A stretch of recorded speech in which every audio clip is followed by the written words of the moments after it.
Welcome to The Thriving Child, where my speakers and I are discussing ways to get your child from frustrated and failing to focused and happy. I'm your host, Lyda Osinga, and my guest today is Tawnya Smith.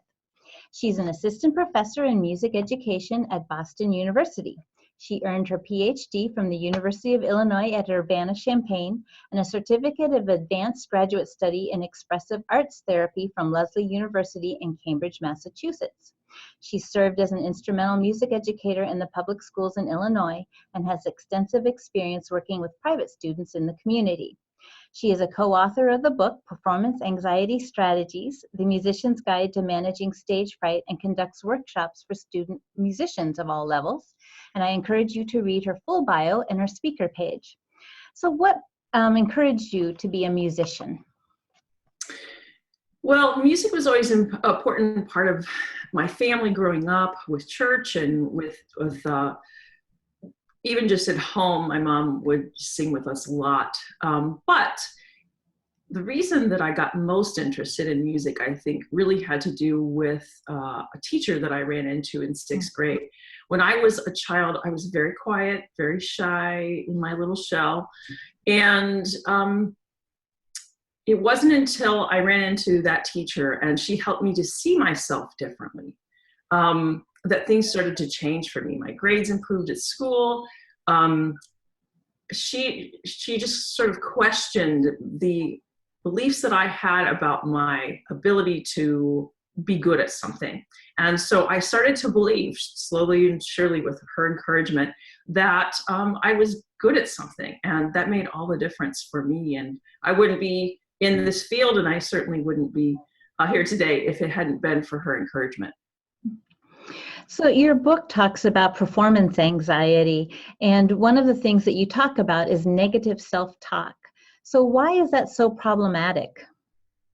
Well, the first important thing about negative self-talk that's a problem is that it's really not honest.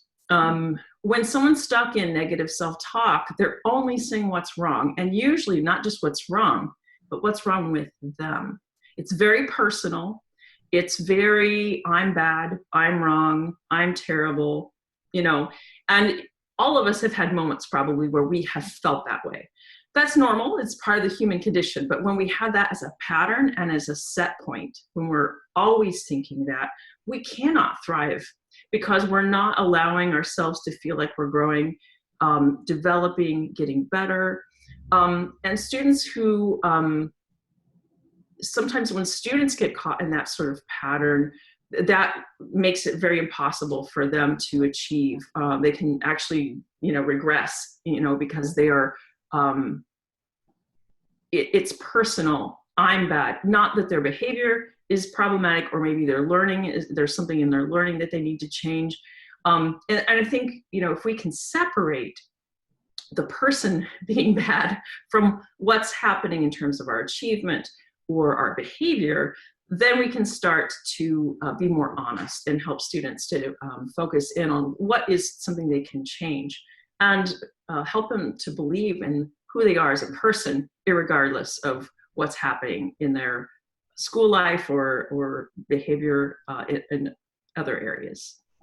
That also goes for any performance, not just music, even athletics or school or anything, because it's going to be that negative self-talk that makes us beat ourselves down. Mm-hmm. So isn't it good to push yourself to achieve? I mean, shouldn't we strive to be the 100%? Absolutely. There's nothing wrong with that. It's the way that we do it. Uh-huh. In one of my studies, I was actually working with a group of young people that were in their late teens, early 20s, and they were music majors, actually, at university. And in the study, I noticed that many of them used what I labeled internalized fear-based motivation in order to get themselves to practice or to study or whatever. And at some level, that's not a problem. So if we look ahead and think, okay, I have 3 weeks before this performance or before this big game, this tournament or whatever it is, and we think I really need to do these exercises, or I need to do, practice this or whatever to improve my technique or whatever it is that we're doing, that's good. And we need to like be honest about that and say, wow, I'm going to need to spend 2 hours a day on this, or I'm going to need to, you know, spend a little time on the weekend doing this because I don't have time this week. You know, that's really excellent. And that's something we should encourage young people to plan ahead to do. But to take that little bit of fear that we have from the inevitability of if we don't do it, we might fail, to use that as our only motivation to do something, eventually we're going to burn out. Because eventually all we're doing is creating anxiety and all these chemicals in our body that are actually not helpful. They're not helpful for the brain. They're not helpful for our nervous system, our cortisol in our body, all of those sorts of things. If we're pushing ourselves and we're choosing to be anxious all of the time, we're actually creating a condition in our body that's not helpful for the long term. And when you get to be older, you know, not a child, into your 30s, 40s, and 50s, if you've been practicing fear-based motivation as your driver of everything that you do in your life, that's going to have health impacts, mental or physical health impacts. So we want to help children to use that little bit of, ooh, if I don't practice, something bad might happen, to be aware of that. That's a normal anxiety. It's a healthy one, but not to use that on overdrive. And I see that there are a lot of students that do that. I'm guilty of it myself. I have to be mindful of not doing that because that's something I learned to do. And when teachers or parents use fear-based motivation to motivate children repeatedly, children internalize it. That's why I called it internalized fear-based motivation, because these children or these young people were doing this to themselves. No one on the outside was pushing them through fear. But so that's where we can help to model better self-talk. So to be able to notice that little moment of anxiety, and instead of only focusing on that, you know what, I want that performance to sound great because I love what I'm doing. So if we use fear-based motivation all the time, we're forgetting about what really motivates us even more deeply, and that is the love for what we're doing. Love for the game, love for the activity that we're doing, the performance that's going to happen, because it's going to be fun to play. If we're only thinking about the fear part and using that as our driver, we're not thinking about having fun when we perform, and at some point we won't. You know, it'll cease to be fun for us. And I think that we see children kind of cycle through some of that. So an activity maybe they started out really loving, and then after a while, it's like, you know, and it could be, not maybe every case, I don't know, we're all individuals, but it's possible that if the student is taking that and using fear to drive them instead of the love for what they're doing, that they're losing touch with why they started doing it in the first place. And I think that's really kind of tragic. We're losing touch of part of ourselves and something that we could potentially continue to love in our life into our adulthood. And I like how you say that we have to be honest with what we're doing with the self-talk. I had never thought about that, but that is so true. Mm-hmm. So how can learners practice self-talk, positive self-talk, and not negative self-talk? Well, the easiest way is for learners to be around people who are modeling it. Now, that's a little tricky because if you think about it, it's actually been in our culture kind of, it's been encouraged to actually model negative self-talk to some degree, depending upon, you know, the culture which you grew up and that sort of thing. And I just think back, my parents actually modeled negative self-talk quite a lot, and bless their hearts, because they kind of still do, and they're intensely hard on themselves. And you know, if you've had that sort of modeling, it's hard to break that pattern. So for parents who are listening, the more that you can model, especially about yourself, really clear, honest sorts of assessments of what you've done, rather than really negative ones like, okay, you spilled your cup of coffee on the kitchen floor, instead of going, oh, you know, like, and starting, you know, making negative comments, maybe just say something like, whoops, well, that's not what I wanted to have happen, and then clean it up calmly, you know, because then you're not making yourself bad or wrong for making a mistake, right? You're just modeling out, well, I didn't want that to have happen, and then you just deal with the thing that happened, right? If you can model that sort of thing for young people, then they'll internalize that. They'll have a healthier self-talk internalized inside of their being. So, but for students who are maybe already going down that road, and of course our personalities could take us more down these directions too. We know that there are individuals that have, with music performance anxiety specifically, that some young people have proclivities that, you know, they are maybe prone to social phobias, anxiety, or maybe they had an early trauma, an accident, or some sort of domestic violence or something that's happened that they're still healing from.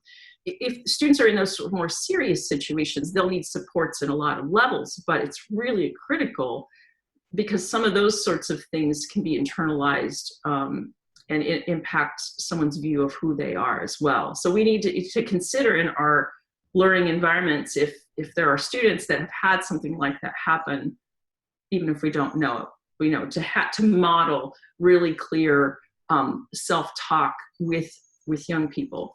But we can notice by what they say too, if they're doing it. I mean, we can, you know, as a teacher, I could tell that actually one of the reasons I'm so interested in this is because I would have students that I would have in lessons and I would be helping them to see what they needed to do next. And sometimes it was like they weren't there because they were in their own internal dialogue was louder than my voice in their mind. They were already, you know, shaken into this sort of fearful state. And I'm like, no, calm down. You know, it's okay. You're not wrong because you made this mistake or you didn't phrase this music properly or whatever, you know, but some of them really couldn't. And so I'm like, well, wow, how do I work with that as a teacher? You know, if I realized that I'm the same way, you know, so but I think if we notice that someone we're talking with, adult or a child, is caught up in their own ideas about themselves or negative thinking, we can create a safe space. And to make it really clear to whoever we're working with, whether it's a child or a student, that we love and care about them as a person, and that whatever they're doing, their achievement, their behavior is something very different than, that's a separate issue from them as a person. Because usually if someone's caught up in really negative self-talk, they're, like I said at the beginning, they're making themselves feel bad or wrong. If you can help them to see, wait a minute, no, you're not bad. You are a human being. You belong here. You're here. That's a separate issue than your achievement. That's huge. And if you help them to practice that, that can have huge long-term impact and benefit for young people as they're growing, to help them to discern what's the difference between their behavior, their achievement from themselves as a human being. So do you have a story that you can tell of a child that really got transformed by changing negative talk to positive talk? Well, actually, I work mostly now with older young people. So people in their late teens. There was, during the research that I was conducting, there were, what we would do is we would practice becoming more mindful of our internal dialogue. And I had some games and some things that we did, but one of the participants told me that when she went to a music school, when she was in high school, she used to compose all the time. She would sit at the piano and write her own songs. And then she went to music school, went to a theory composition class, and learned she was doing it all wrong. Well, not really, but that's what she thought, you know, because it was so different than what she had done. And so she stopped composing. And so after going to a couple of the workshops, she started to get more in touch with herself as a musician rather than this voice that she was internalizing. And there was this one moment in her journal where she wrote, wow, you know, it was like she had this epiphany of reconnecting with herself as a music maker again. And she felt like, why am I not composing? my songs. These are my songs. It's my voice. And I have a right to express myself. Maybe I won't turn in these assignments to my theory composition class, okay, but I have a right to make my own music. And so she was able to separate this voice that she had internalized from the theory composition teacher about classical theory, which is very different than songwriting, and just to learn to separate that in her mind and to say, okay, this voice doesn't serve me anymore, or only serves me maybe in theory composition class, right? So she was able to discern the difference. Another quick story, if we have time, is another student was a percussionist. And she was particularly hard on herself, to the point where, like, when she was practicing the practice room, she would sometimes get really angry. And so, like, really frustrated herself.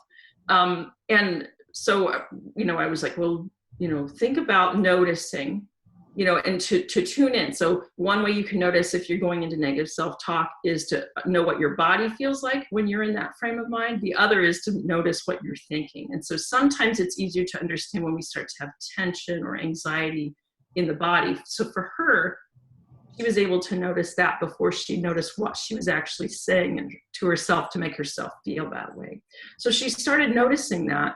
And as soon as she noticed that she was starting to go what she quoted as a downward spiral of thinking and feeling, she would stop and she'd go and take a walk around the building until she had calmed back down and could come back to a more neutral space and then come back to practicing. So she actually became more mindful of when that happened so she could interrupt the process because she knew it wasn't serving her well.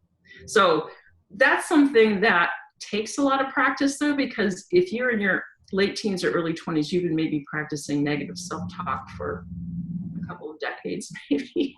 So it's something that at that point in your life, it's a harder pattern to break. So that would be something you really need to practice, just like you practice some aspect of your technique, in order to, like if you had a bow hold, if you're a string player, and it wasn't correct, and you had to change how you did that so that it was a more efficient or more correct, or an embouchure change for a brass player, you'd have to really do a reset. But it's possible, and I've seen students be able to do that and make big changes in their outlook on their art. So I know as a parent, I would have a hard time figuring out what my child is doing with their self-talk. Did you have any categories that you see self-talk falling into, the negative self-talk, so that parents and teachers could become more aware of it? When you mean like types of thoughts, do you mean? Is that what you mean by categories? Mm-hmm. Well, sometimes students or young people will say them out loud. You'll hear them put themselves down or make themselves wrong. So I would think, that sometimes happens. Musicians in general do that a lot after a performance. They immediately go and they admit out loud to other people, oh, I made that mistake, or I did this, or whatever. It's almost like to save face, you have to acknowledge, what mistakes you've made. That's kind of a cultural thing that maybe we ought to consider changing. But in those types of moments, after an event or performance or a test or something like that, that's a place to notice, to be very particularly careful. Because if the student or the young person is making themselves bad for a performance that they thought wasn't as good as they had hoped, that's a big sort of red flag, or something to note. And that's a moment where you can support them and say, wait a minute, this is just one test, this is just one performance in the scheme of life, and this is not about you as a person, so to help them. But then as they're rehearsing, practicing, working out, whatever they're doing to prepare for an event, sometimes you can notice if they're getting frustrated. Again, if they're getting angry, or like want to just quit, or like, those sorts of frustrating moments, which we all have. Usually that's happening because there's this added layer of I'm wrong that's being added on top of it, rather than it's just not working. If it's just not working and you are in a neutral place, you wouldn't get to that level of frustrated. You would just like, oh, no, I'll try it a different way, or oh, I'll try it a different way. But when we get angry or upset at ourselves, that's usually because we think, I can't do this, not I haven't figured it out yet, right? I never even thought about self-talk being both before the performance or game and after. Mm-hmm. Boy, that's really powerful to realize that you've got it, you're hitting it both ways. Yeah. Well, self-talk is something that happens inside of us all the time. And, from moment to moment, it can be from everything about our performance to what other people are thinking about us. We make sort of assessments, about lots of things in life, but right now we're focusing really on achievement, in a particular area. But I mean, I think that is, one of the things I suggest in the book is that we consider the people that we're around. There are some people that actually bring out the best in us and encourage us to build from our love of something and remind us all the time of what we're doing well, so that we can build upon that thing that we're doing well and work through those difficult challenges when we run into them. And those are the types of teachers and, caregivers that, are patterns that we want to reinforce as much as possible. If we notice that there's someone who's actually bringing out the worst in us, that's, if we can't always, but if we have a choice to change that, we really should. And that's not to say that we want to pick people that are easy on us necessarily. You can, my colleague Karen Hendricks, who I think is also in the series, she has a book called Compassionate Music Teaching. And in that book, she talks about how you can actually be incredibly demanding of someone and incredibly loving at the same time. And that they know that the reason that you're being demanding of them and pushing them to achieve and to bring out the best of them, and that is a very different thing than just, picking someone that's like, oh yeah, it's great, you're awesome. So that's what I mean. So that's also could be damaging, right? To have self-talk that is also not that I know of anyone really that is like this, but if you had self-talk that wasn't honest on the positive side, that could easily be damaging as well, because then you would think that you were completely wonderful, all the time, and that you never needed to work on anything, which, isn't really honest either. So, I mean, I haven't met too many people like that, but, but anyway, I think, we can push ourselves internally to achieve really high, especially if we're using love to do it. We actually have more energy and more passion with it. And I think fear-based motivation can sometimes move us a little faster than the motivation from love, but love is more sustainable. The love of what we're doing. I love to play that game. I love to play this music. I love to be on a stage, those sorts of things. That if that's driving the bus, it's a steady burn. Whereas a fire is this, the fire of anxiety might make you move today in this particular moment, but you can't keep a fire like that burning long term, or you burn out, I think. So I think that's something to kind of keep in mind. I like to tell my students that, when you're performing for someone, you're offering them a gift, and you don't want to diss it or, do the negative self-talk, because then the people don't feel like they should have appreciated your gift, because then they hear you making negative comments about it. So that's really something that would empower kids. Mm-hmm. So what is the most important way a parent can be supportive of their child who's doing the negative self-talk? Mm-hmm.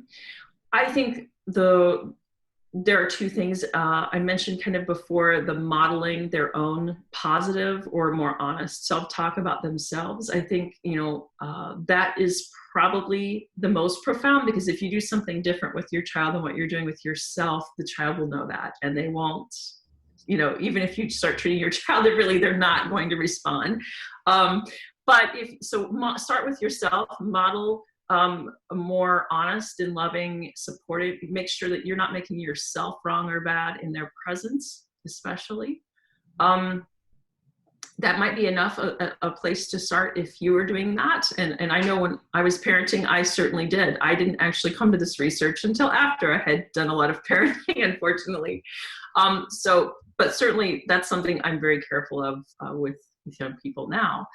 But the other thing is to ask them gentle questions when you hear them make themselves wrong or bad, and guide them through thinking.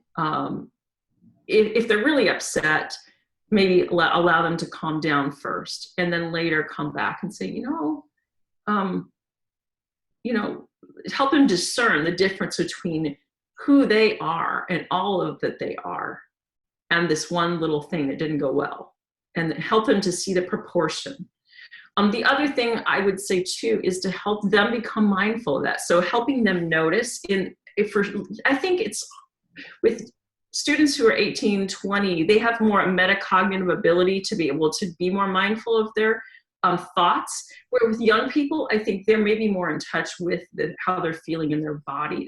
Usually they would be able to pick up if they're starting to feel tension. So you can have them do a body scan, and for them to learn the difference, I would say, okay, we're going to think of a time where you felt really scared. So, and think about that. All right, now go through it from the top of your head all the way down to your feet, and think about where in your body you feel scared, so that they learn what that feels like, and then they can put scared as the label to that feeling. So it's like a self-referent. And then think about a time when everything was just awesome. You were having fun, and you were, it was just full of joy. And then think about how that feels in the body. So you have these two sort of contrasting self-reference. And then have them practice, just like they practice their instrument or their lines or, whatever they're doing. Have them practice noticing how they're feeling in their own body. And that's just something you can ask and just say, so are you starting to feel that, uneasiness in your stomach, or are you starting to notice that your shoulders are raising up like this, or whatever it is that they do when they get nervous. And just to help them notice that. And so that because noticing that is kind of maybe the first step. And in the music performance anxiety book, we talk about that.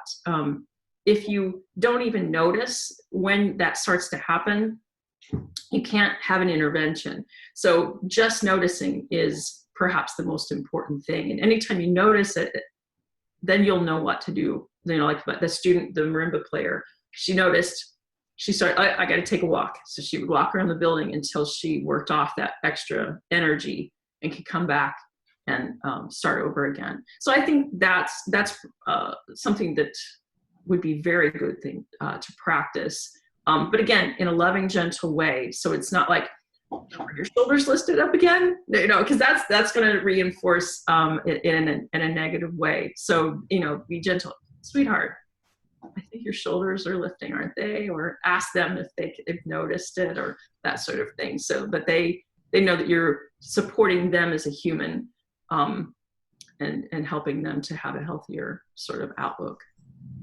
Yeah, that's really amazing. I was thinking that you were going to start with the mind and the self-talk, but you're starting with the body because of the body-mind connection, and that's really fascinating. I hadn't even thought about going to the body first, but that is where everything happens. Mm-hmm. Yeah, well, and again, I think, if I were talking to someone who was in their, 30s or 40s, I might actually start with the mind. It depends on the person, though. It just depends on them and what they're more in tune with. In the study of the students I've mentioned before, I would say there were 6 participants in that particular study, and 2 of them were much more in touch with their body, and the other 4 were much more in touch with their thoughts. So, and again, if you have 2 children, they're very different. One might be more mind, one might be more body. So, you could kind of start in either place. But I think with younger people, they are actually really younger people, like students who are, 6 or 7 or younger.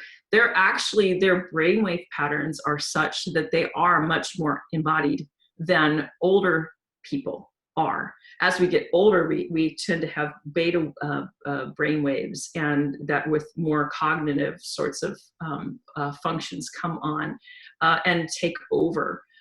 So that's one of the reasons why I'm also suggesting, because I don't know of who all is listening and how old the young people are we're talking about, but the younger they are, the more likely they're going to be more in touch with their body than their overmind or their metacognitive sorts of powers. So as we come to the end of our interview, is there anything else that you would like to share with the parents and teachers that you see that it's really important for them to know?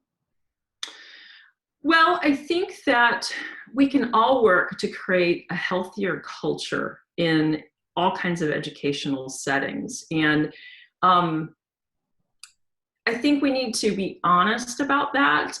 One of the things that I've seen, and we're seeing at the university level, we're seeing in the K-12 level, is that there is a greater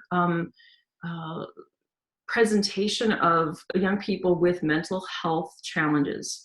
And I think that part of that, there are a lot of potential reasons. It could be everything from climate to food. So there are all kinds of reasons why that might be happening. But one of the things that we can do, or we can make a change in educational settings, is to create a more honest and supportive climate. So that's perhaps less competitive. And the reason I say less competitive is because when we put competition first, healthy competition is great, but not many of us can do healthy competition where it's a game just for fun.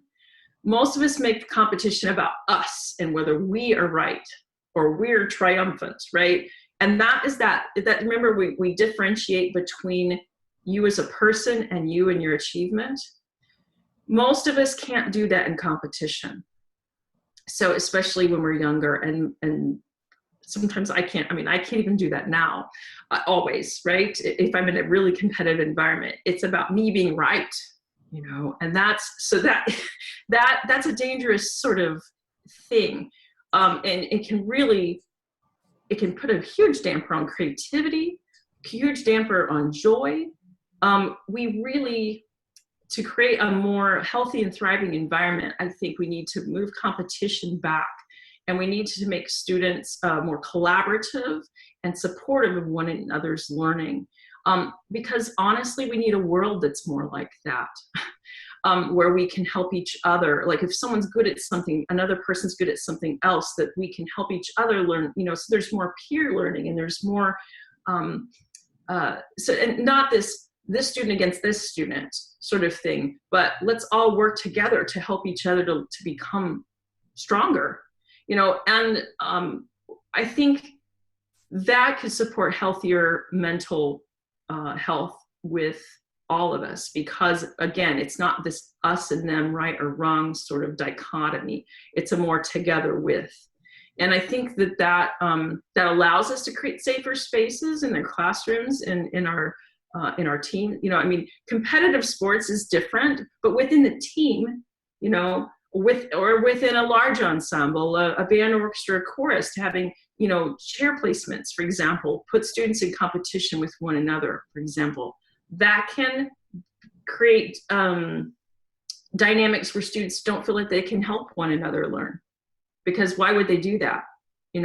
So those are sorts of sort of conditions in the culture of our schools and our communities that we might want to rethink and to consider. How can we really make sure that everyone feels that they're valued as a human, and that we're supporting everybody to grow at whatever level they're at, and to be who they are. That sounds a little bit lofty and utopian vision, it maybe, but I think that it really, if we don't move in that direction and we continue to have a more competitive sort of environment in our schools, I think we're going to see more and more students having trouble coping with it, particularly with the testing culture and that sort of thing, because it's a lot of pressure and not a lot of support. And I think we need to consider changing that to help our students to thrive. It's interesting that you say that, because that is actually the thread that is running through this interview series.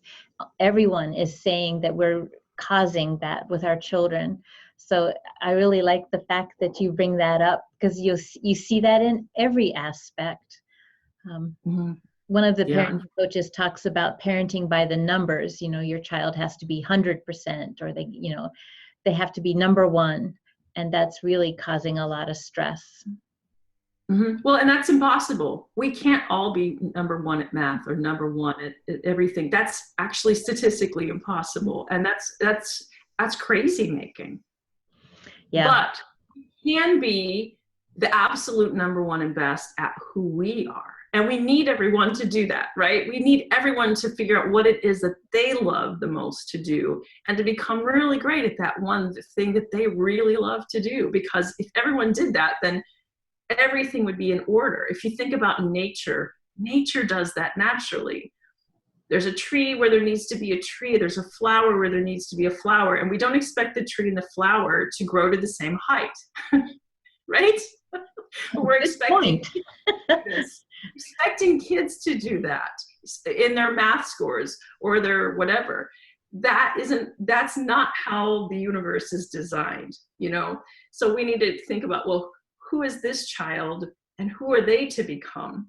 And what do they need to be number one in? And not compare them to someone else that might have a very different calling or role in life. So.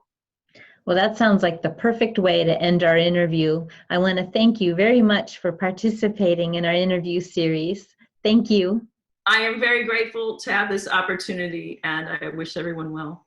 Thank you.